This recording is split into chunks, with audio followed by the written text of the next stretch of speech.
Hello everyone and welcome to another brilliancy by the Tatar master Rashid Nezhmetdinov taking on Alexey Suetin in the Russian Championship of 1947. It was a pretty standard Sicilian, the Richter Rouser, knight f3, knight c6, and okay, we have the Richter Rouser here, e6, and now you should play queen to d2 here, or queen d3. Those are kind of the two moves, but Nezhmetdinov played bishop to c4, which was even at the time not all that great, because black can simply develop, castle, maybe even capture on e4, strike with d5, and no problems for black here.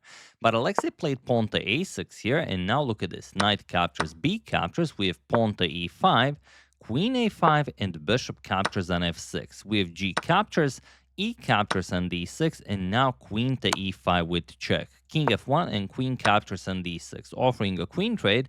Rashid, of course, declines, plays queen f3. We have f5 and rook to d1, attacking the queen, queen c7, g4, going straight after the black king.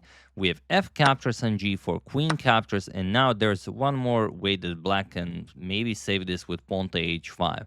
But bishop to b7 was played, and now it's game over. Bishop captures on e6, f captures, and now queen captures on e6, which is not all that precise.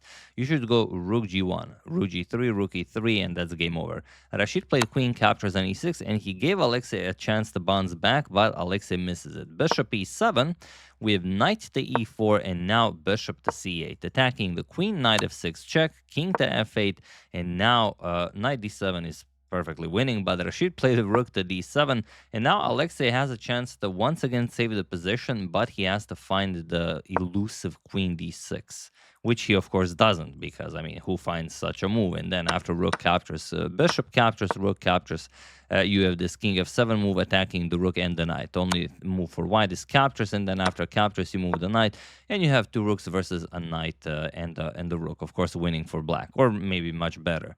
But yeah, after rook d7, Alexey just played bishop captures on d7, and now Nezhmetdinov is winning once again. Knight captures on d7, king e8, knight to f6 with check, king to d8, and now king to e2, bringing the rook into the game, queen to d6, and rook to d1. We have queen captures, king captures, bishop captures, queen captures. Now it's queen versus two rooks. But after king to c7, queen e7 check, king b6 and c4. Here Alexey resigned, as there is nothing more to be done here. Once you play a few rook moves, it's merely a matter of check. You push c5, you give a check, you pick up the pawn, and then you just start pushing your passed pawns to victory. And that's pretty much it. Very nicely done by Nezhmetdinov. Hope you enjoyed it. See you soon.